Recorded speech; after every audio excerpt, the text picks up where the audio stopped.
Usaha yang ketiga adalah mengadakan perjanjian perdamaian dengan kaum Yahudi.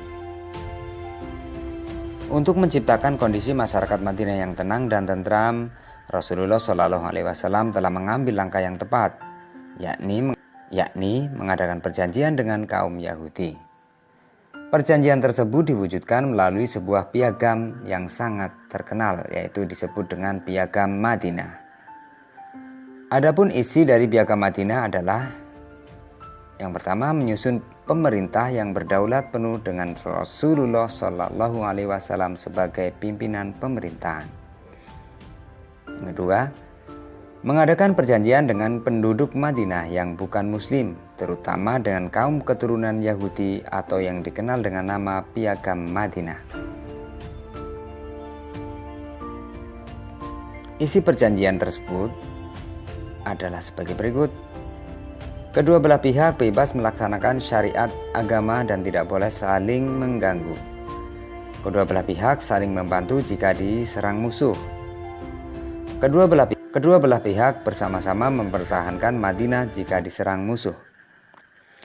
Jika timbul perselisihan di antara kedua belah pihak, maka Nabi Muhammad SAW bertindak sebagai hakim. Kota Madinah dijadikan kota suci, maka harus dihormati. Kaum Yahudi hidup berdampingan dengan kaum muslimin. Kedua belah pihak bebas memeluk dan menjalankan agama serta keyakinan masing-masing.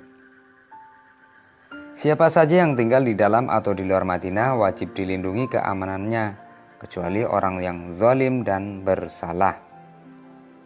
Meletakkan dasar sistem ekonomi yang sesuai dengan syariat Islam.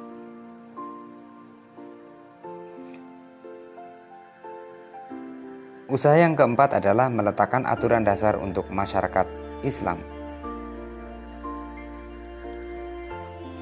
Masyarakat Islam telah terwujud di Madinah. Oleh karena itu, Nabi Muhammad menentukan dasar-dasar politik, ekonomi, sosial, maupun hal-hal lain pada masyarakat Madinah sesuai dengan petunjuk yang beliau terima dari Allah Subhanahu wa Ta'ala dan tentunya atas kebijakan beliau. Di Madinah banyak turun ayat Al-Quran yang berkenaan dengan aturan ibadah seperti sholat, puasa, zakat, dan hukum-hukum yang berkaitan dengan larangan dan jinayat atau pidana. Ayat Al-Quran yang turun di Madinah disebut ayat Madaniyah. Di Madinah pula muncul sandaran hukum ajaran Islam kedua setelah Al-Quran, yaitu hadis. Hadis merupakan perkataan, sikap, dan perbuatan Nabi Shallallahu Alaihi Wasallam dalam menyikapi suatu masalah yang menyangkut ibadah dan muamalah. Aturan dasar penting yang menyangkut arah kiblat juga terjadi di Madinah. Sebelumnya, kiblat umat Islam ketika sholat adalah Baitul Maqdis di Yerusalem. Arah kiblat tersebut sama dengan arah peribadatan kaum Yahudi. Suatu saat ketika sholat, Rasulullah Shallallahu Alaihi Wasallam menerima wahyu untuk menghadapkan kiblatnya ke Ka'bah di Mekah. Nah, sejak saat itulah ditetapkan kiblat peribadatan umat Islam adalah Ka'bah. Di tempat Rasulullah Shallallahu Alaihi Wasallam menerima wahyu tersebut, kemudian dibangun sebuah masjid yang diberi nama Qiblatain, yang berarti dua kiblat.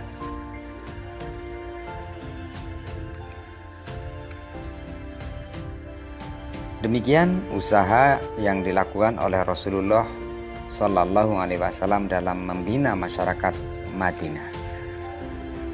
Semoga materi ini bermanfaat. Tetap semangat, tetap jaga kesehatan. Wassalamualaikum warahmatullahi wabarakatuh.